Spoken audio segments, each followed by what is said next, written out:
우크라이나 무기 지원이 불러올 재앙적 파국. 오태규 전 한겨레 논설실장.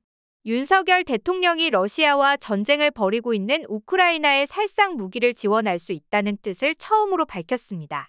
다음 주 26일 미국 국빈 방문을 앞두고 로이터 통신과 한 회견에서입니다. 윤 대통령이 외국 방문을 앞두고 외국 매체에 큰 논란이 될 발언을 하는 것은 이제 버릇이 된 듯합니다. 지난달 한일 정상회담을 앞두고 일본 매체와 회견에서 일본 요구를 100% 수용한 일제하 강제 동원 피해자 해법을 내놓고 옹호하더니 이번 한미 정상회담을 앞두고는 미국의 요구를 전폭 수용한 듯한 폭탄 발언을 했습니다.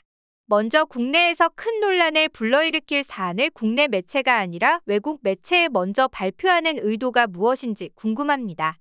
국내 언론보다 외국 언론을 더욱 신뢰하기 때문인지 국내에 끼칠 충격을 완화하려고 하는 것인지 모르겠습니다.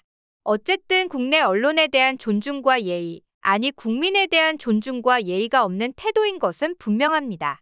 하지만 지금 여기서 한가하게 내신 우선이냐, 외신 우선이냐를 따지기에는 사안이 너무 긴급하고 중대합니다.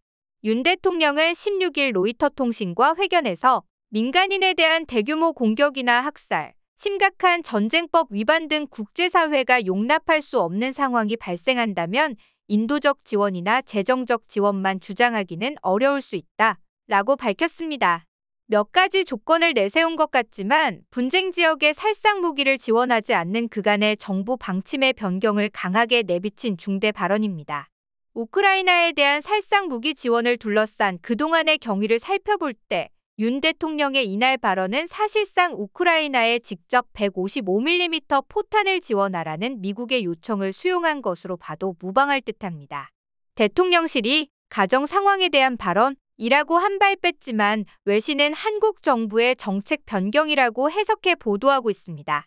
최근 미국 언론의 미 정보기관의 도청 문건 보도에 나오듯이 미국은 우리나라에 30만 발 이상의 155mm 포탄을 신속하게 지원할 것을 요구했고 윤석열 정부는 수용을 전제로 폴란드를 통한 우회 지원 방안 등을 논의했습니다. 이미 한미 사이의 협의가 끝나고 포탄이 우리나라 탄약창에서 반출돼 독일 항구를 향하고 있다는 구체적인 증언도 나오고 있는 상황입니다. 우크라이나에 대한 살상 무기 지원은 한반도에 커다란 재앙을 불러올 수 있다는 점에서 매우 위험천만한 행위입니다. 러시아 대통령실 대변인은 윤 대통령의 발언이 나오자마자 즉각 무기 공급은 우크라이나 전쟁에 개입하는 것이라고 경고했습니다. 이어 러시아 외무부도 우크라이나에 대한 어떤 무기 제공도 반러시아 적대 행위로 간주하겠다라고 수위를 높였습니다. 이미 러시아는 경제 제재에 참여하고 있다는 이유로 우리나라를 비우호국 명단에 올려놓고 있는 터여서 걱정이 큽니다. 식량 및 천연가스 수출 대국인 러시아가 우리나라에 대해 무역 보복에 나선다면 중국 변수로 1년 이상 무역 적자를 이어가고 있는 국내 경제는 더욱 공경에 처할 게 분명합니다. 이외에도 러시아 진출 및 투자 기업에 대한 불이익과 러시아 주재 국민의 안전 등 우려되는 일이 한둘이 아닙니다. 그나마 비군사적인 분야의 보복에만 그친다면 다행이지만 러시아가 북한에 첨단 무기를 제공하거나 직접 군사적으로 우리나라에 위협을 가한다면 안보에도 큰 위기를 불러올 수밖에 없습니다.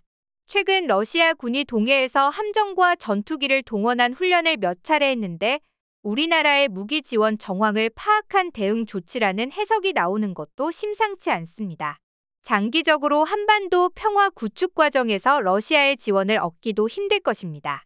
설상가상으로 윤 대통령은 중국이 가장 예민하게 생각하는 대만 문제도 건드렸습니다.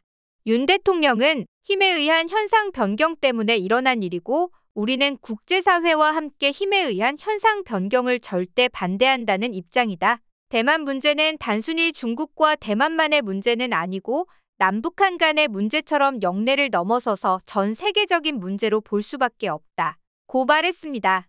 중국으로서는 군사 개입까지 하겠다고 확대 해석할 수 있는 발언입니다. 한반도 문제도 우리 힘으로 감당하기 어려운 판에 러시아와 함께 중국을 적으로 돌리는 듯한 윤 대통령의 무모함을 이해하기 어렵습니다. 과연 윤 대통령이 자신의 발언이 가져올 수 있는 재앙적 파국을 충분히 인식하고 이런 발언을 했는지 의문입니다.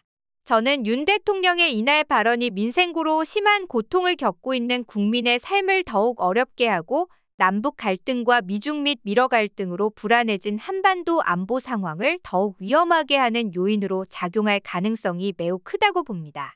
더욱이 윤 대통령은 국민의 삶과 재산, 국가의 존립에 결정적인 영향을 줄 수 있는 발언을 하면서 국민의 의사를 수렴하지도 않았습니다. 국민에게 설명하지도 않았습니다. 국내법과 절차를 지키고 있는지도 알 수 없게 비밀스럽고 불투명하게 이를 결정하고 추진하고 있습니다. 이런 윤 대통령의 언행은 국민의 생명과 재산 보호를 가장 앞장서 해야 할 헌법상 국가의 의무를 방기하는 것이고 민주 절차를 훼손하는 것이라고 할 수 있습니다. 지금이라도 윤 대통령은 우크라이나에 대한 살상 무기 지원과 대만 위기 때 개입을 시사하는 발언이 국민의 생명과 재산, 국가 안보에 어떤 영향을 줄 것인지 냉정하게 되돌아봤으면 합니다. 헌법 69조에는 다음과 같이 적혀 있습니다.